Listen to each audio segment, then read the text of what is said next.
Tenemos una entrevista apasionante con el juez Silva.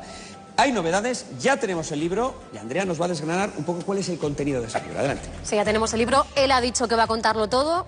Vamos a ver lo que ha dicho primero el juez Elpidio Silva. Bueno, ¿quién ha orquestado la campaña de desprestigio, la campaña de manipulación para apartarle, como dice, del caso Blesa? ¿Quién está detrás? Las respuestas en el libro, eso ha asegurado anteriormente en este plato. Ha dicho que iba a contarlo todo, absolutamente todo en nuestras páginas. Es más, por esto que van a escuchar, dice, ese libro será clave contra la corrupción. El relato más o menos completo de lo que ha pasado aquí, de la impunidad, de la corrupción, comprimido en 400 folios, a lo mejor me dará tiempo de contarlo. Ese libro constituirá, en cuanto a sus beneficios, con toda seguridad, un elemento de capitalización de una fundación pública contra la corrupción. Que lo voy a contar. Decía su compañero, bueno, los jueces hablan con autos. Hombre, si les dejan.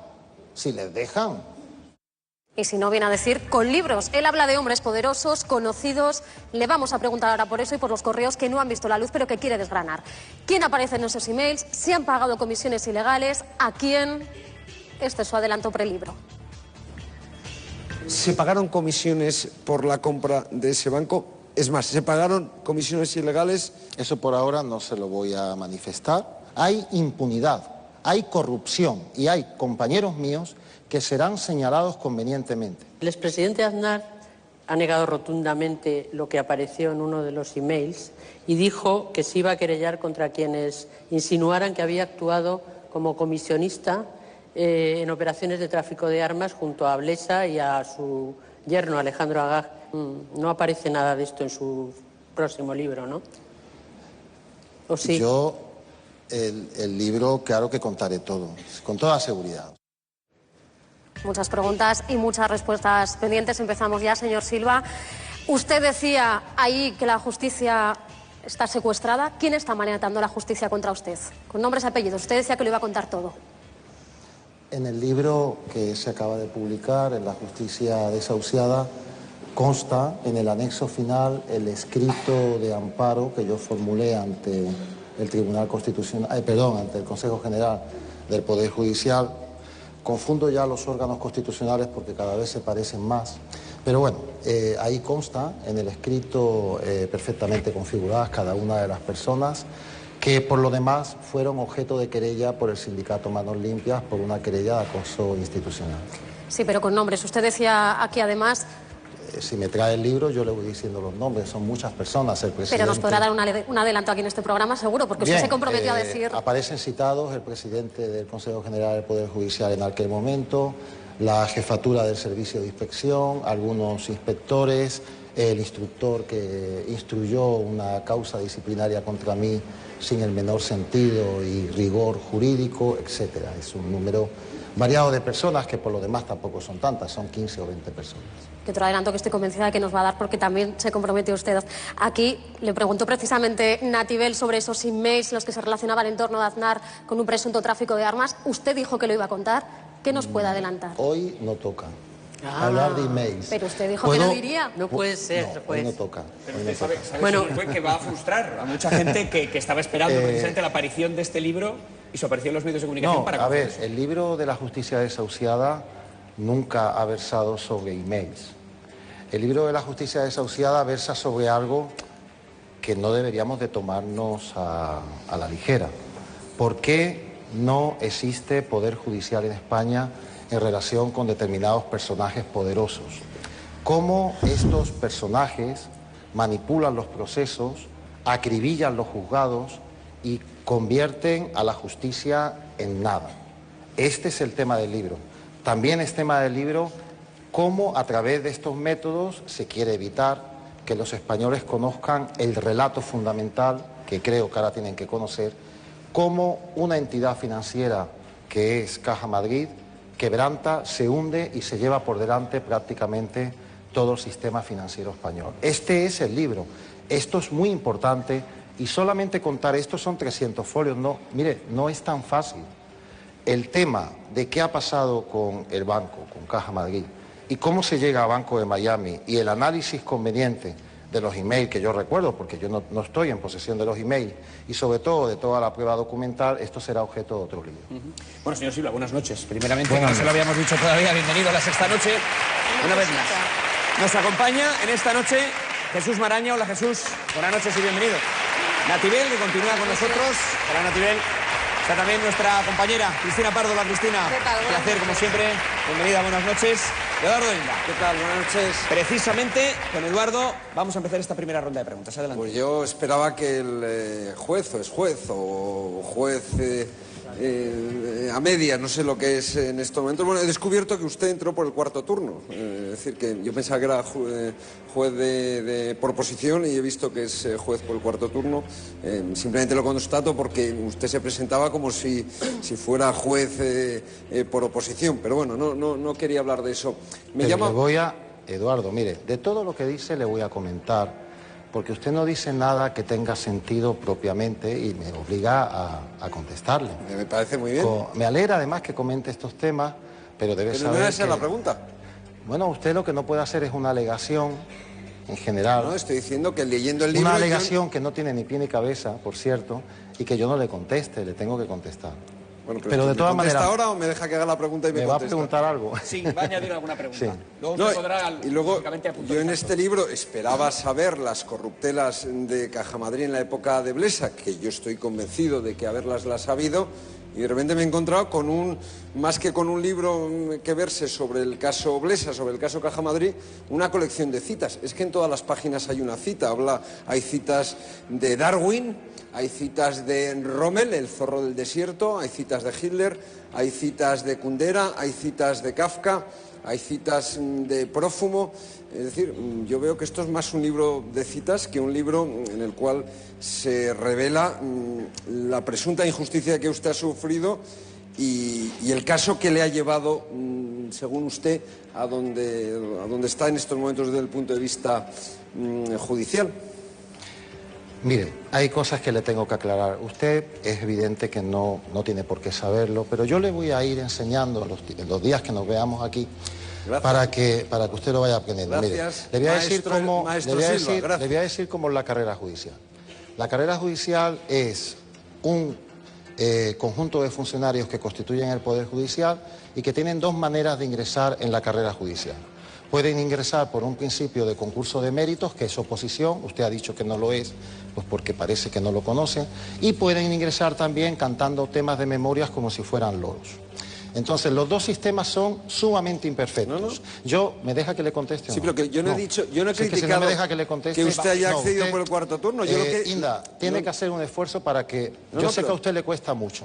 Yo sé que su talante no es del todo participativo y democrático y le cuesta mucho, pero tiene que hacer un esfuerzo para que yo le conteste. ¿Lo puede hacer?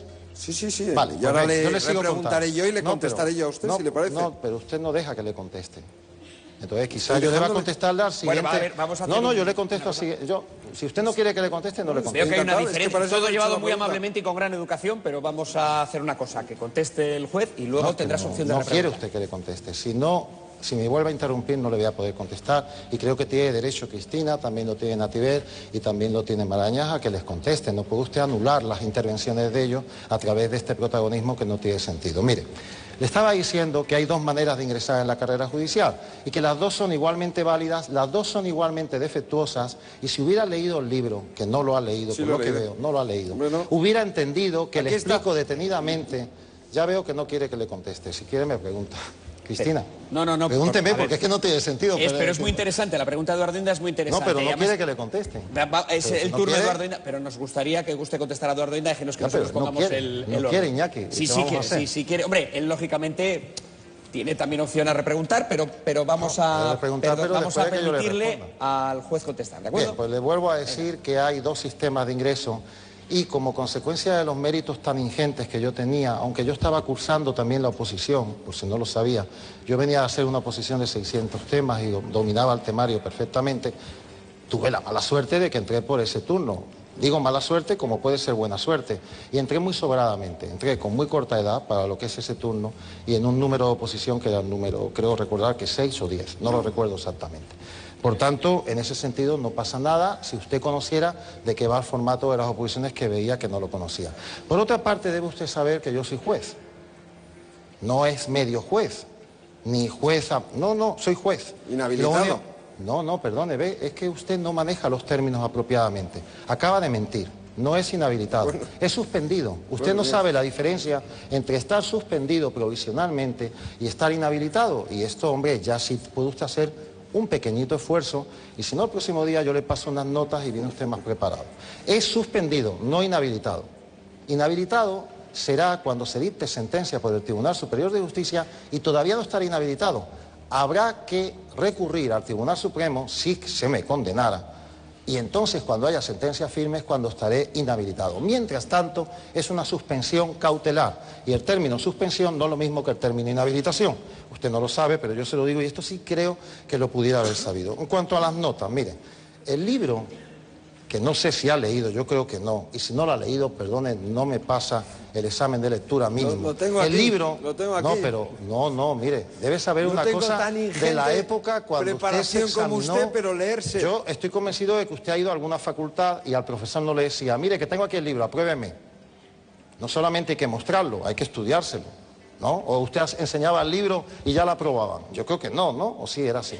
No, vale. Entonces, no lo ha leído profundamente, porque si lo leyera verá que las notas prácticamente se confabulan con el texto, o yo lo he intentado, de verdad, humildemente lo he intentado, si a usted no le ha gustado, pues yo le respeto, pero yo he intentado que todas esas notas y todo ese aparato de cultura, porque eso es una cultura importante, europea, a usted no le gusta esa cultura europea, a usted no le gusta La broma de Milán Kundera, una novela que versa de cómo el nepotismo y el régimen soviético severo se adueña de una parte de Europa. A usted eso no le interesa. Bueno, vale, usted está en su derecho, pero yo sí quiero que eso se sepa, porque se parece a lo que está sucediendo en España. Porque en España los ciudadanos cada vez están más quebrantados, están más congelados, no se pueden expresar. Están sometidos a leyes que no tienen ni pie ni cabeza, a amenazas de proyectos de ley que son inconstitucionales. Y por tanto, los españoles viven una situación insostenible que se parece a la novela de La broma de Milán Kundera, que a usted no le gusta, se parece a la novela El extranjero de Albert Camus, se parecen a la novela de Stangerup y a distintas novelas que yo cito, pero sobre todo analizo por encima de todo cómo se manipulan los procesos judiciales. Vengo de hacer cerca de 15 entrevistas sobre este tema y todo el mundo ha coincidido de que en el libro esto se expresa con mayor o menor fortuna. Mire, yo humildemente ofrezco mi trabajo, he hecho un esfuerzo y si a alguien no le gusta le voy a respetar. Pero hay algunos conceptos que les tenía que aclarar. No, quería decirle que veo que sigue sin tener abuela, porque dice usted que tenía unos ingentes conocimientos. Siempre habla usted de sí, usted está muy pagado de sí mismo, no es muy humilde, permítame que se lo diga. Bueno, pero en cualquier caso, el tribunal me dio un buen número en el examen, sí, pero, y si uno tiene méritos, no veo por qué los tiene que esconder. Parece que los demás que se presentaban con usted, hombre, que usted al concurso de méritos eran tontos y usted era el más listo de todos. No, hubo un orden en el concurso, pero de todas maneras usted quiere que hablemos del concurso de méritos con el que yo me hice juez. Quiero hacer otra pregunta, si me permite. Bueno, ahora sí, ese es el turno de Eduardo Inda, ¿eh? Vamos a escuchar. Esto es lo que usted quiere plantear, realmente. ¿No le parece una pasada comparar su situación con el bombardeo de Guernica que sufrió la población de Guernica por parte de la Legión Cóndor nazi? Hablo de la página 116, a mí me parece una exageración, me parece una ofensa a los que sufrieron ese bombardeo en el año 36. Dice usted además, y textualmente, dice, el Ministerio Fiscal se alineó desde el principio con los bombardeos y ametrallamientos de la defensa, hablando del Guernica. Me parece sencillamente horroroso lo que hace usted. Pues mire, no es horroroso. Los ciudadanos españoles actualmente están padeciendo el bombardeo de un sistema político que cada vez es más autoritario. Esto lo dice el informe Greco, esto lo ha dicho el Consejo de Europa, y cualquier metáfora que equivalga a que el ciudadano vea que con un proceso judicial se puede hacer una masacre, masacrar la justicia, impedir que se sepa lo que se está investigando ahí, quitar al juez de en medio de una manera burda, injustificada y desproporcionada a través de un Ministerio Fiscal acaudillado indebidamente por el Fiscal General del Estado es una metáfora. ¿A usted no le gusta la metáfora? Hombre, es muy desafortunada porque en Guernica murieron miles de personas por el bombardeo de aviones nazis y comparado con lo suyo, pues no tiene nada que ver. Si no, lo suyo simple y llanamente es, según usted, una persecución de la Fiscalía. Pero no ha habido muertes, no ha habido masacre de población civil. Insisto, me parece una auténtica pasada y una ofensa para los vecinos de Guernica. Se lo digo sinceramente y con todo el cariño. Yo creo que por encima de todo, los que padecieron el bombardeo de Guernica, lo que padecieron es injusticia. Un tratamiento severo contra la población civil que nunca se había producido, y eso constituye un descalabro en todo el sentido del término. Y eso también se puede vivir en un proceso judicial.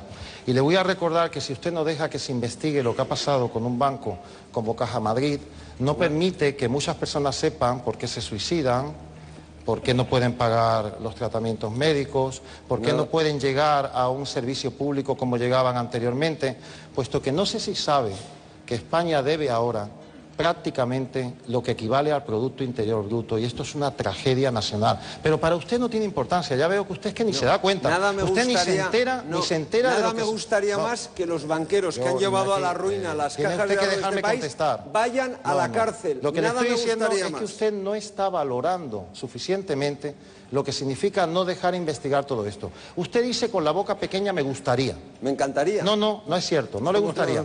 En primer lugar, no le gustaría porque ni siquiera se lee el texto, ni entiende el texto, por el que eso no se puede hacer. Usted dice con la boca pequeña, igual que hacen los corruptos en general. ¿Me está llamando corrupto? Yo lo que estoy diciendo es que usted se está alineando. Sí, eso yo no se lo tolero ni a usted ni a nadie.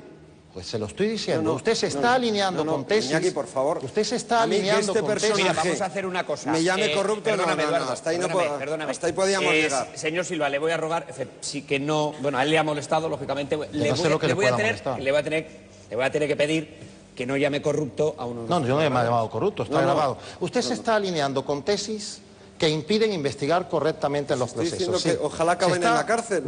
Usted una cosa es decirlo y otra cosa es lo que está diciendo, está sordo. Bueno, yo no puedo seguir en estos términos. Vamos a hacer una cosa, porque esto se está poniendo en un nivel de tensión que no creo que sea correcto para el buen funcionamiento de esta entrevista. Eduardo, ¿tienes alguna pregunta más que hacer? Bueno, que cuando no se tienen argumentos se insulta y se llama corrupto lo que sea la gente, nada más. Señor juez. No voy a seguir contestando, no está al nivel. Cristina. Bueno, pues a ver, si estoy al nivel. De todas formas, el nivel yo creo que de nuestros tertulianos está, perdóname, pero está absolutamente sobrado. No está correcto. Inda no ha dejado que le conteste correctamente. Impresionante. Pero no deja que le conteste. Del director. Yo entiendo que no haya llegado a un acuerdo. Yo le estoy diciendo claramente que se está alineando con tesis que impiden investigar en los procesos correctamente.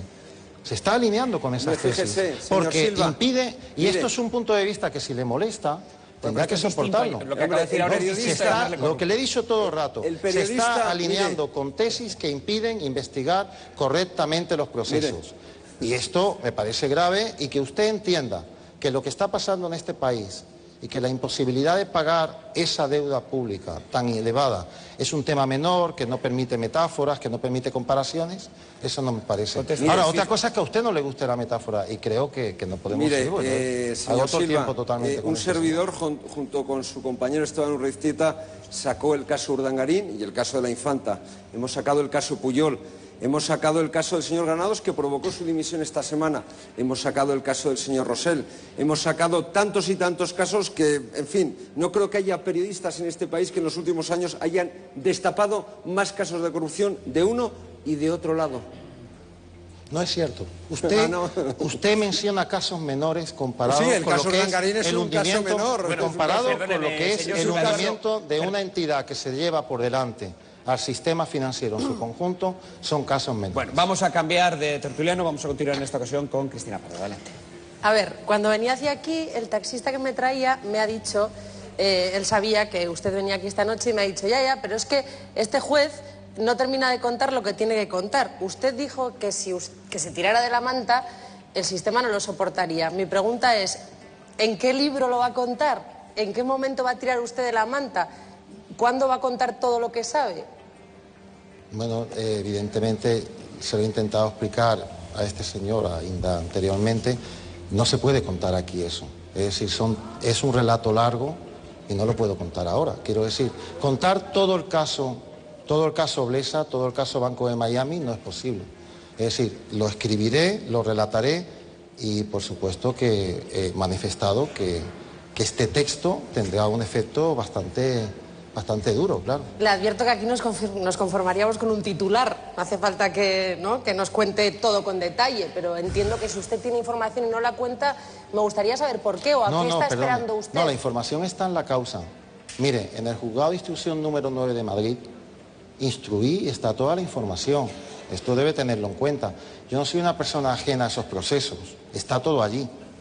En la causa 58/2010 y en la causa 3173/2013, que es la causa Banco de Miami, está todo contado. Los correos están en el juzgado. Es decir, que yo instruí toda esa información y todo eso está absolutamente narrado en el proceso.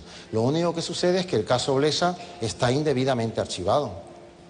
Tengo entendido que Gallardón tenía buena relación con Blesa. Me gustaría saber si usted cree que el ministro de Justicia tiene algo que ver en la situación por la que usted está atravesando. Yo eso no lo puedo saber. Directamente no lo sé, pero sí consta, y así lo declaró ante la prensa Miguel Bernat, el secretario general de Manos Limpias, que él entendía que sí. ¿Y usted que él entendía qué entiende? No, yo no tengo esa información que tiene Miguel Bernat. Eso habrá que preguntarle a él. Él lo manifestó claramente, que entendía que la querella era una querella política, que era una querella formulada políticamente. La querella de Mois, con la que a mí se me ha suspendido, es una querella de naturaleza política, no jurídica. Así lo entendemos nosotros. Ahora, si esa querella está hecha directamente porque el ministro de Justicia da la orden, yo eso no lo sé, habrá que preguntárselo al ministro y a Miguel Bernat, que tenía información que ha vertido en los medios de comunicación y nadie se ha querellado contra él. Pero usted no tiene ninguna impresión al respecto. Yo la impresión que tengo es que hay una querella política y que las querellas políticas dependen fundamentalmente de un mandato de tipo político, pero no sé cuál es el centro de poder exactamente del que dimana ese mandato. Esto no se lo puedo decir porque no lo sé. Pues una pregunta más. Usted ha denunciado en muchas ocasiones las presiones que recibió. Me gustaría saber cómo cree que están trabajando Ruz, Alaya o el juez Castro. ¿Es su caso diferente? A ver, en primer lugar, el caso es distinto, obviamente. Esto es evidente. No tiene la misma repercusión. Su caso es más gordo, quiere decir que, por ejemplo, el de Ruz... Tiene mayor repercusión porque afecta a un espectro político mucho mayor. Mucho mayor. El caso de Ruz afecta solamente al Partido Popular, mientras que en el caso Blesa hay otras formaciones políticas que pudieran estar implicadas. Pero además es que la velocidad con la que se trabajaba en el caso Blesa no era la misma. Nosotros prácticamente en 6 meses teníamos evaluado el comportamiento y la forma de actuar en relación con un crédito concedido a Díaz Ferrán que nos permitía ya tener indicios de criminalidad y alertas respecto de muchos otros créditos. Y esto es un periodo de tiempo largo que hace falta centrarlo en una entidad que posiblemente se ha podido hundir por este comportamiento. Mientras que en el caso de Ruz, el funcionamiento de la justicia, yo lo he dicho ya varias veces, mire, una justicia lenta equivale a que no exista justicia. Si se instruye tan lentamente que no se avanza, eso es como si usted inicia un viaje ahora mismo a París a 1 metro por hora. Eso no es un viaje. ¿Le parece que Ruz está siendo lento? Yo entiendo que las causas penales que usted me ha mencionado son causas que van muy despacio. Sí. Por cierto, y hablando de velocidad, si el caso del señor Blesa continúa a esta velocidad, ¿usted cree que al final acabará por no pagar? Al ritmo que va ahora mismo, si el caso continúa así, todo quedará en nada. Todo quedará en nada. Por eso que dice usted que el caso Blesa, Bankia, Preferentes y hasta Gürtel en realidad son el mismo caso. Sí, así lo he comentado en alguna entrevista y así se explica en el libro. Hay una conexidad importante. Una de las principales actividades que ejerce el corrupto es descuartizar los casos para que los ciudadanos no puedan saber todo el mapa y no puedan identificar todo el mapa de lo que está pasando. Es como si usted cogiera la provincia de Sevilla y la descuartizara. Nadie identificaría la provincia de Sevilla. Nadie vería el mapa del país del que se trate porque se rompe en trozos y entonces no tiene una visión global. Esto es lo que se está haciendo. En realidad hay una conexidad muy elevada.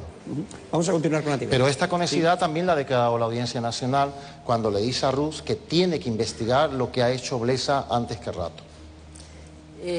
Yo también he leído el libro y dice usted que se siente como el señor Joseph K. del proceso de Kafka, que le han perseguido, le han denigrado, han hecho con usted una serie de cosas para anularle, y todo eso lo ha hecho evidentemente el Poder Judicial, como cuenta en el libro, hoy y la lo ha hecho el Fiscalía. periodista que está aquí presente. Han empezado a Espere, cuestionar que le voy mi a... manera de acceder a la carrera judicial. Son Ya, pero elementos que muy sutiles con que, perdone, Natibel, se hace esto, ¿no? Bueno, es una manera de denigrar a la persona, cuestionar, por y supuesto. se hace hábilmente de manera que se pueda conseguir cuestionar a la persona que ha instruido. Por eso se siente un personaje kafkiano, porque lo han hecho con usted de manera que le han anulado. Bien, lo que le quiero preguntar es que detrás de la Fiscalía y del Poder Judicial insinuó usted que hay una operación política.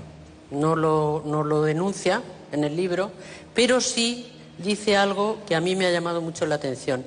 Dice que hay una línea de comunicación en la que aparece el Banco de Miami, Sintel, Mascanosa, Aznar y Aznar, amigo de Blesa, todos unidos por intereses económicos. Insisto, el otro día le pregunté por Aznar, hoy le vuelvo a preguntar, ¿Aznar sigue teniendo tanto poder como usted insinúa? Ahora mismo posiblemente tenga muchísimo menos poder, esto es evidente. Pero ha tenido algo que ver llegó a con tener una cuota de poder excesiva para lo que es un sistema democrático, a mi modo de ver, y es lo que describo en el libro cuando vengo a describir la manera en que designa a las personas que están al frente de las grandes empresas que constituyen ¿Pero ha las tenido grandes algo que perlas. ver en su historia? Esto hay que investigarlo, no lo sé. Es que lo insinúa en el libro. Hay que investigar. Lo insinúa, pero no dice nada más. Y luego le iba a preguntar otra cosa. Dice que las leyes solo obligan a los pobres. Pero ¿hay algún rico que no se ha librado de la justicia? Está Bárcenas y está Díaz Ferrán, están encarcelados preventivamente. ¿Por qué Blesa no y ellos sí siguen en prisión? Lo explico en el libro, doy una... Sí, bueno, pero quiero que lo explique una aquí. hipótesis para explicarla. Hombre, yo creo que hay ajustes de cuenta en lo que es un sistema que funciona de manera indeseable o corrupta, hay ajustes de cuenta en la parte más corrupta del sistema y algunos tienen que responder y otros no. Esto es así. Y por otra parte, a veces también se produce una especie de gancho para que la ciudadanía crea que hay una responsabilidad que en realidad no hay. De todas maneras, la responsabilidad de Bárcenas pues tendrá que verse, porque estamos hablando de un proceso que funciona con una lentitud extraordinaria, que ha dado lugar a un problema competencial entre Javier Gómez Bermúdez y Ruz, que tampoco queda del todo claro, y ni siquiera queda conexionado claramente con el caso Gürtel al día de hoy. Es decir, que habrá que ver cómo termina todo esto. Yo, por la marcha de un proceso en cuanto a un imputado del que todavía no tenemos ni acusación, piense que yo en 4 meses he sido constituido como acusado y el Tribunal Superior de Justicia de Madrid tiene causa Gürtel y en 4 años todavía no ha constituido a nadie como acusado y tampoco lo está constituido Bárcenas. Bárcenas está en prisión inexplicablemente porque los mismos motivos que se daban para ingresar a Blesa en prisión se dan para ingresar a Bárcenas. Bueno, yo entiendo que ahí se ha constituido... Cuando hablaba Cristina de los otros jueces, concretamente de Ruz y también del juez Castro, ¿no será que ellos han sido mucho más cautelosos que usted a la hora de instruir el caso? Vamos, le pregunto si no está arrepentido de haber metido a Blesa en la cárcel. No, se lo no pregunto por enésima vez. No, mire, porque quizás se precipitó. No podemos inventar en España la manera de llevar adelante los procesos. Suelen decir los americanos que una justicia que demora, una justicia lenta es una inexistencia de justicia. Just delay, just denied, suelen decir. Y esto es verdad. Esto pasa en Francia, esto pasa en Alemania. Mire, incluso en Chile tenemos sistemas donde hay tasas de tiempo para poder instruir. 8 meses, 1 año. Una justicia que funciona tan lentamente no es justicia. Puede ser una especie de consuelo para los ciudadanos. Puede ser una especie de consuelo para los medios de comunicación, pero no se puede ir tan despacio. No, el consuelo es el suyo, que a todo el mundo le gusta ver en la cárcel a un presunto corrupto, claro. No, el consuelo es el suyo, es decir, metemos en la cárcel a Blesa y a todo el mundo le pareció estupendo. El problema es que resulta que le anulan el proceso porque hay defectos en la tramitación, en la instrucción del caso, y entonces eso pues anula, da rabia porque no se hace justicia así tampoco. El problema es que si tiene en cuenta lo que ha dicho la audiencia provincial, tiene 3 criterios distintos. Ese es un criterio de la sección 30, pero la 15 no lo anuló. Sí. Es que tampoco puede afirmarse lo que usted acaba de decir. Mire, la sección 15 no anula el proceso, salva la causa del Banco de Miami y salvada queda confirmado por la audiencia. La sección 28 no anula la recusación y la sección 30 respecto de la cual algunos abogados de alguna plataforma han entendido que ha prevaricado, de hecho que querían plantear una querella por prevaricación que nosotros no quisimos en aquel momento estratégicamente secundar. La sección 30 dicta una resolución que para mí no tiene un fundamento suficiente, pero es que además no dice hasta dónde anula.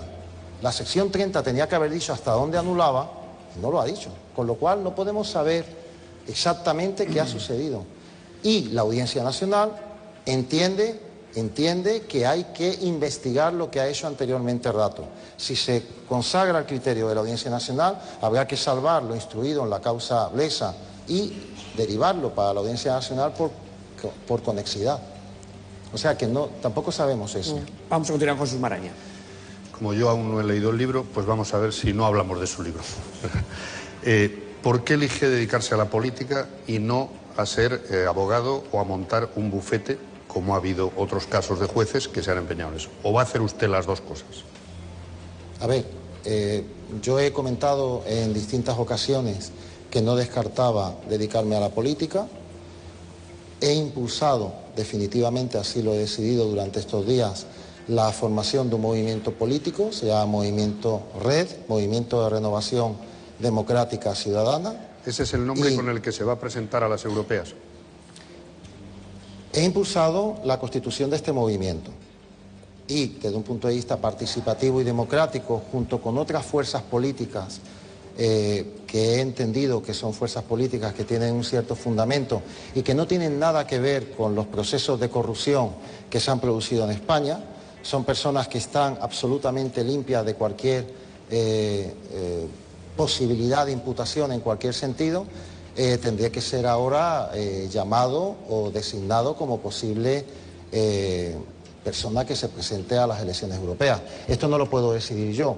En un movimiento político yo entiendo que esto es una decisión de los miembros de ese movimiento que tendrán, a través de un proceso de primarias o de un proceso de decisión de ellos, determinar si yo debo o no presentarme. Está constituido el movimiento Red.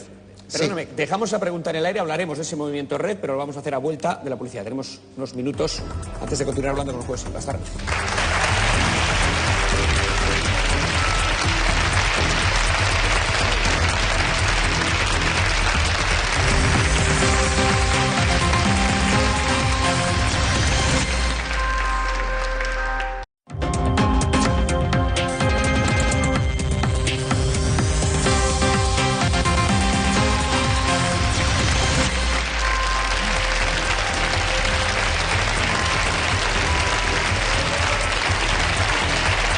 Esta noche, 7 minutos para que sean las 12 en punto de la noche. Estamos en directo, estamos con el juez Silva, estamos contestando a varias preguntas y ahora mismo estamos ocupándonos del nuevo movimiento político que el juez Silva acaba de fundar hace apenas unas semanas. Le preguntaba precisamente Jesús Maraña si con ese movimiento acudiría a las elecciones europeas. Yo no soy el fundador propiamente del movimiento político. He impulsado la fundación de ese movimiento, me he implicado, he trabajado con ellos, pero yo formalmente no lo he fundado porque, siendo juez, no puedo fundar movimientos políticos. Si ellos así me lo piden y lo deciden, a través de ese movimiento y de la coalición que se pueda desarrollar a partir de ese movimiento, insisto, de plataformas ciudadanas muy sanas, muy depuradas, donde no hay ninguna persona que tenga la más mínima sombra de corrupción, todo lo contrario. Si me lo plantearan y efectivamente lo decidieran, sí acudiría al proceso electoral del Parlamento Europeo. Sí. Jesús. Yo le he leído en alguna entrevista que dice que usted no sabe si es de derechas, de izquierdas o de centro. Entonces, ¿cómo podemos entender cuál es el punto de vista ideológico, si es que lo tiene, del movimiento Red y qué se propone con él? El movimiento de Renovación Democrática Ciudadana es un movimiento de izquierdas, no es un movimiento de derechas. Y puede tener un espectro de centro-izquierda a izquierda. Es un movimiento renovador. Entiende, sin la menor duda, que no puede haber personas afectadas por la corrupción en la política.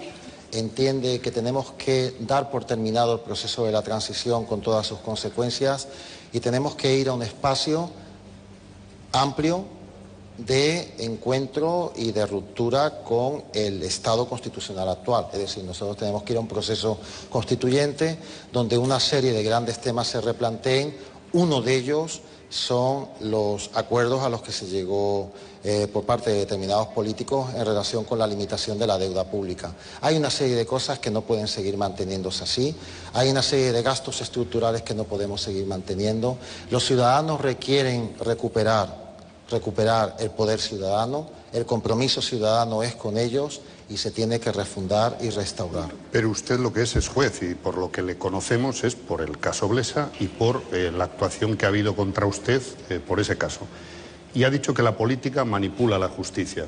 ¿Qué propone o qué medidas concretas va a proponer a través de Red para que no se manipule la justicia? Bien, en el ámbito judicial habrá que hacer reformas importantes. La primera es tener una ley de enjuiciamiento criminal al día de hoy. Nosotros tenemos una ley de enjuiciamiento criminal del año 1882. Tenemos que replantear el proceso penal.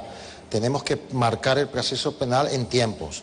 Tenemos que recuperar medidas importantísimas frente a los corruptos. Por ejemplo, tenemos las oficinas de recuperación de activos, que son oficinas policiales que tienen que investigar el patrimonio de los corruptos antes de que empiece el proceso.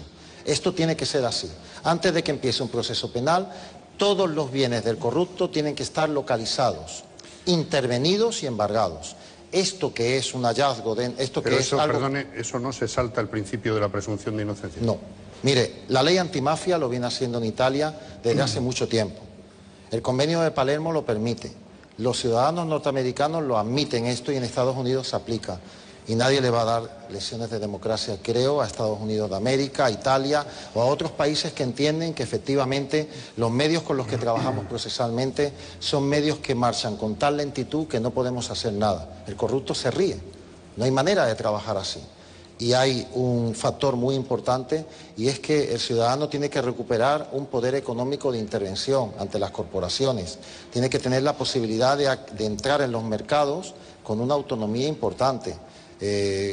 Poder adquirir los bienes de consumo a un precio razonable, la cartelización, los monopolios. Hay una serie de aspectos que no están en absoluto tocados dentro del sistema legal actual y dentro del sistema económico y constitucional actual porque no ha interesado.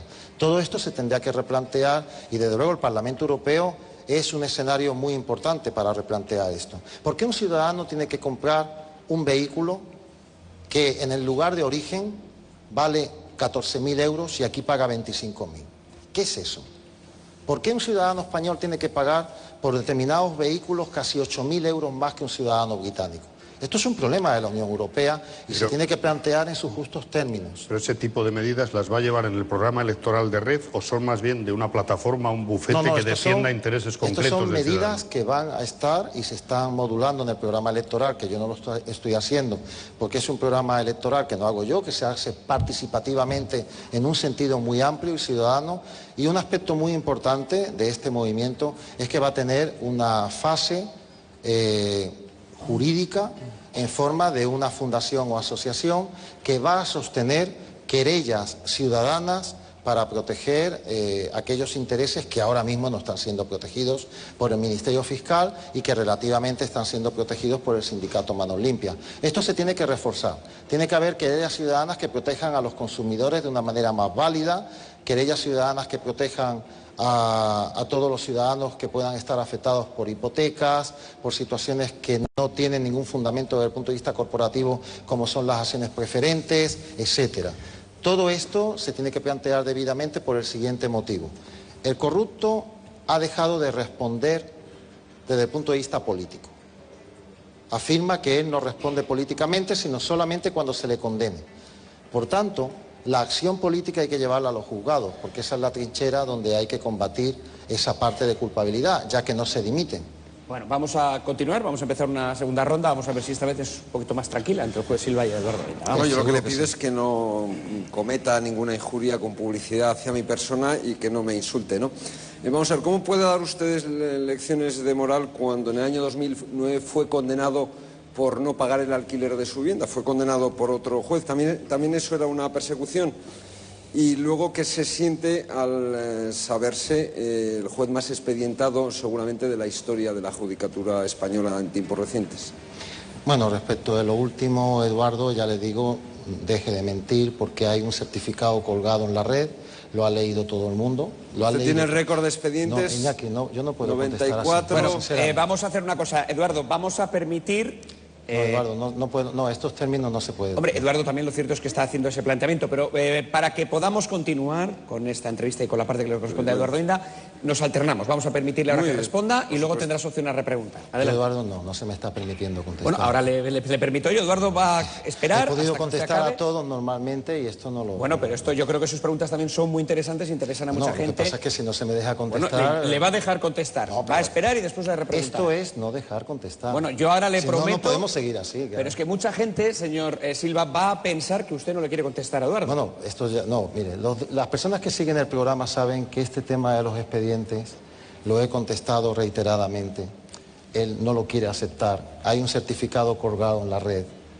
No tengo ningún expediente anterior vivo, ningún expediente, ninguna sanción antes de la instrucción del caso Blesa, y es una especie de latiguillo que él trae sistemáticamente y que en sí constituye una injuria. En sí, él habla de injurias, pero esto constituye ya un dato injurioso porque él ya tiene conocimiento. Al habérselo yo mostrado en la red, al conocerlo y venir aquí a insistir, prácticamente el hecho es injuriante. No me afecta injuriosamente porque prácticamente se cae por su propio peso, pero no se me deja contestar, sinceramente. Bueno, a la segunda parte ya ha contestado, pero le planteaba también, Eduardo, la cuestión de la condena por el impago de un alquiler. La condena del alquiler es una cosa que si usted quiere ir al juzgado lo puede investigar, qué es lo que sucedió ahí. Sencillamente había un impago de rentas, nosotros entendemos que la vivienda estaba en malas condiciones. Hubo un mes o dos, no lo recuerdo bien, de impago de rentas, no hubo nunca ningún desahucio, y si usted entiende que porque una persona es condenada por no haber sido hallada en su domicilio, consulte el proceso y verá cómo no se me pudo localizar en el domicilio, pues si usted entiende que porque alguien no es lo... Bueno, es que no deja contestar. Ahora. Si usted entiende que porque alguien no es localizado en el domicilio es un inmoral... Si uno tiene que estar en su domicilio y si no le localizan es un inmoral. Esto no tiene nada que ver con la corrupción, por cierto. Yo creo que usted sabe perfectamente lo que es el fenómeno de la corrupción y esto no tiene nada que ver. Y por tanto... Pero ¿es cierto o no es cierto que el juzgado de primera instancia número 70 de Madrid le condenó a usted el 25 de septiembre del año 2009 por, abro comilla, constar acreditado el impago de las rentas y la existencia de la deuda, cierro comillas? Sí, pero si esto es verdad, hubo una condena porque no se me pudo localizar en ningún momento a mí y a la persona que habitaba la vivienda conmigo. Sí, pero verá, el tema es que no pude ir a ese juicio, no se me localizó y por tanto por eso se me condenó. Si no me hubiera podido defender y no sé lo que hubiera pasado. Pero bueno, esto es un tema que tiene que ver con un desacuerdo civil en materia de aplicación de un contrato. Pero usted no estaba ahí localizable porque usted además era compañero de la juez que le condenó. Bueno, esto es lo curioso, que no me supo localizar. Ya. Nunca me envió... Pero fue condenado, eso está claro, ¿no? A nivel civil, sí. ¿Alguna cuestión más? No. Vamos a continuar con Cristina. Sí, me he quedado con la duda después de las preguntas de Jesús sobre si su movimiento político ciudadano tiene programa, porque quiero decir, usted sabe que uno cuando va a participar en la vida política hay muchos asuntos, la independencia de Cataluña, el fin de ETA, etcétera, etcétera. Hay un programa electoral, se está elaborando, está muy avanzado, se va a publicar en la página del movimiento, tiene una página web. Esta página web, por cierto, está asociada con una plataforma tecnológica en materia de recabar los niveles de participación de los ciudadanos y ahí va a aparecer... ¿Ustedes qué opinión tienen de la independencia de Cataluña, por ejemplo? Nosotros no somos un movimiento independentista y entendemos que Cataluña forma parte de España. Sí. Preguntas de actualidad. Me gustaría aprovechar sus conocimientos como juez. ¿Le parece aceptable que la infanta evitara el paseillo, que no se grabara su declaración en vídeo, en fin, la serie de privilegios o trato diferencial que tuvo? Al margen de que España esté formada o no por Cataluña, lo que he reiterado varias veces es que Madrid tiene que generar otro nivel de legitimidad y tiene que generar un proyecto válido para que todos estemos armónicamente situados en el territorio. Esto es muy importante. Y las consultas que se tengan que hacer en este sentido se tendrán que evaluar desde el punto de vista de la legitimidad que verdaderamente es capaz de llevar a cabo el Gobierno de la Nación desde Madrid. En cuanto a los imputados, entiendo que todos deben tener el mismo tratamiento. Yo no conozco bien los juzgados de Palma, Lo que entiendo es que todos los ciudadanos deben acudir a los juzgados en los mismos términos y bajo el mismo planteamiento, absolutamente todos. No hago la más mínima distinción entre ningún ciudadano en ese sentido. ¿Usted cree que habría que sancionar a la o las personas que grabaron en vídeo a la infanta o no? Primero, a mí no me consta si esto es verdad, usted me lo manifiesta, yo no lo sé, que grabaron en vídeo, ¿en qué sentido, en qué contexto, a qué se refiere? Bueno, usted sabe, supongo, que salieron unas imágenes de la infanta declarando, imágenes de un vídeo que se hizo desde dentro de la sala, que publicó además, creo, el diario El Mundo, creo, y entonces, bueno, pues se ha iniciado una investigación interna y... Desconozco los términos, no le puedo decir si los tienen que sancionar, porque yo tenía que haber estado instruyendo esa investigación interna y no sé en qué términos se llevó a cabo esa grabación, bajo qué posibles autorizaciones, no conozco nada de esto. ¿Qué le sugiere que la infanta contestara más de 500 veces o no sé cuántas? No lo sé. Yo creo no me que la consta defensa esto, ¿no? judicial, la defensa, yo jamás hubiera defendido a la infanta de esa manera. Yo entiendo que la infanta... ¿Por qué? Porque entiendo que desde el principio, en mi opinión, ella tenía que haber demostrado una amplia disposición a colaborar, una amplísima disposición a declarar a lo que le preguntase cualquiera. Yo creo que ocupa un cargo institucional muy importante y debió haber mostrado otra disponibilidad. ¿Está usted Ahora, diciendo que decir no sé 500 veces no es colaborar con la justicia? no, a ver, el acusado tiene derecho a contestar lo que quiera, ¿de acuerdo? Este es el imputado, mejor dicho. El imputado tiene derecho a no confesarse culpable, a no declarar contra sí mismo y a no contestar a las preguntas que estime convenientes. Es un derecho constitucional. Ahora bien, también es cierto que cuando un imputado reiteradamente cosas evidentes que tendría que saber dice que no las sabe, puede quedar en evidencia. Es decir, esto es un juego sutil que hay que saber valorar por parte de la defensa. Si a un imputado que yo asista como abogado se le pregunta algo evidente y dice que no lo sabe, entonces la impresión que da es que no quiere contestar. Para que es usted cosa había distinta. preguntas No, evidentes. Yo no conozco las preguntas, no estoy No, en pero ese como proceso. está diciendo. Estoy hablando en general. Sí. En No general, sé. no se está refiriendo al caso de la infanta. En Como ha dicho cualquier con- caso, yo no conozco...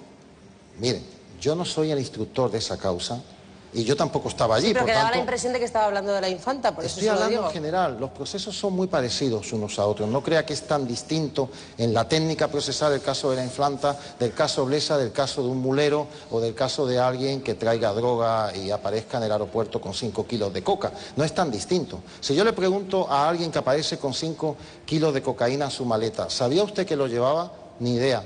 Oiga, pero ¿notaría usted que pesaba más? No noté nada. Si empieza a decirme contestaciones que no, a cosas que es evidente que tendría que saber, hombre, va a tener un mal efecto la declaración. Y esto vale para eso y vale para un tema de delito penal económico, de fraude del IVA, de fraude de subvenciones y vale para cualquier cosa, ¿me entiende? Hablando de contestaciones, la última pregunta. ¿Qué le sugiere a usted que se le preguntara a Francisco Granados si había tributado por el dinero que tenía en Suiza y que la respuesta sea que no lo recuerda?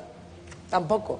Granados. No, en el caso de una persona como Granados, que es un profesional que creo que sabe perfectamente lo que es la tributación, a mí me extraña sobremanera que no sabe si ha tributado o no. Esto es de esas contestaciones que yo creo que es mejor no decir nada. De todas maneras, yo lo manifesté en la 4, creo que tenía que haber dimitido y curiosamente para una vez que pido que alguien dimita, dimitió. Natibel. Bueno, como no es el día en el que va a tirar de la manta porque lo deja, según he entendido, para un segundo libro, yo tengo curiosidad, supongo que los espectadores también, ¿nos puede aclarar algunas cosas que cuenta en el libro sobre Blesa? Por ejemplo, ¿es cierto que cuando le fueron a esposar la Guardia Civil, el abogado se puso en medio e impidió que le esposaran? Esto me lo relató el secretario judicial y no es que lo impidió, finalmente se le esposó. Yo no digo que lo ¿Por qué impidió. no hay ninguna foto de Blesa esposado? Yo esto no lo entiendo. Eso es un tema de gobierno de los juzgados, posiblemente de decanato o de la seguridad de los juzgados, y entiendo que no fue adecuada la orden de que se dispersasen los reporteros y no pudieran hacer la un foto. momentito, continuamos contigo, Natibel. Nos tenemos que ir de una publicidad, continuamos con la entrevista del juez Silva a la vuelta. Hasta ahora mismo.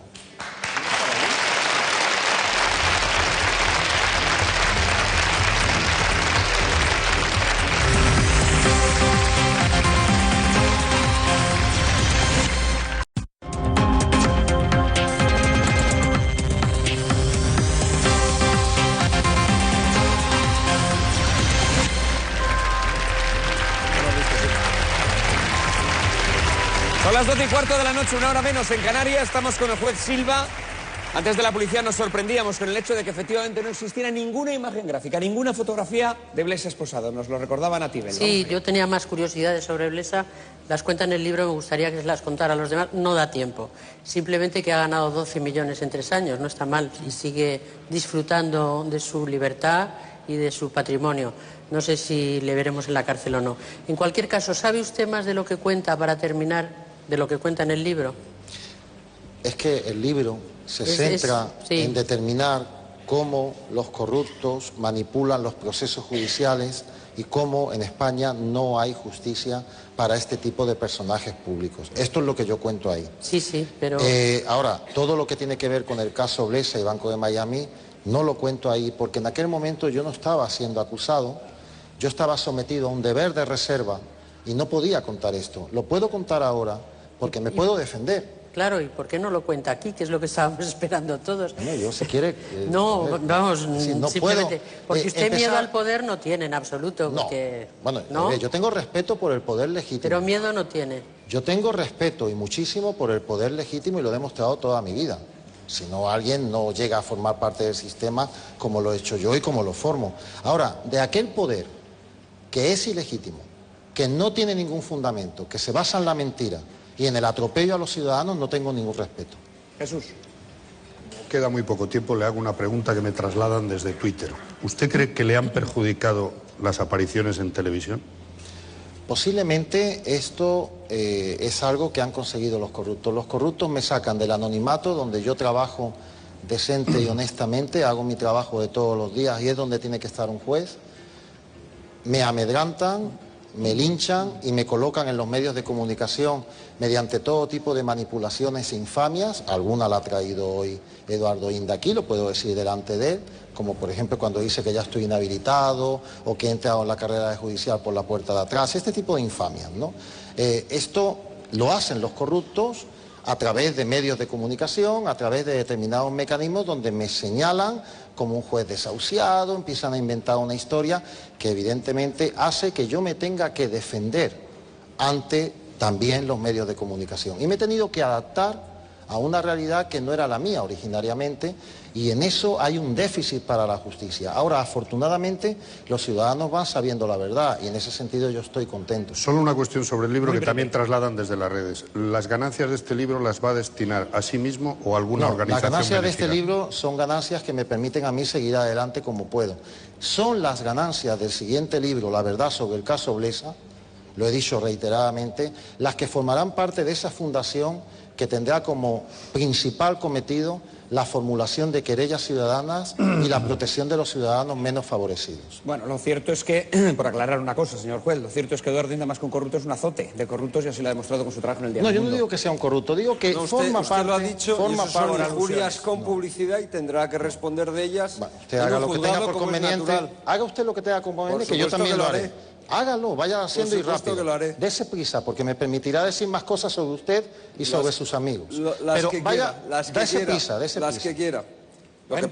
Lo que podemos contar, si quiere usted algún día, es que le intentaron incapacitar hace 4 años por asuntos psiquiátricos. Dese prisa, está descrito en el libro. Contar. Lea el libro. ¿Tuvo un proceso de incapacitación psiquiátrica? Lea el libro, Eduardo. Esto es algo que yo creo que es inadecuado como se está permitiendo, porque no se permite contestar, pero lea el libro. Porque en el libro lo describo perfectamente y describo cómo eso forma parte del acoso institucional que se monta y cómo está dictaminado por uno de los principales despachos de dictámenes en materia médica en España, que eso constituía acoso institucional. Léalo. Bueno, aquí lo tenemos, el libro, el pidió José Silva, La justicia desasociada, España no es país para jueces. Nótese como en el fondo de la foto se puede ver la sede de Bankia. Esto lógicamente no es casualidad, Se puede ver una de las torres Kio en el fondo de la fotografía. Señor Silva, como siempre ha sido muy interesante tenerle aquí, le deseamos mucha suerte. Muchas gracias, de verdad.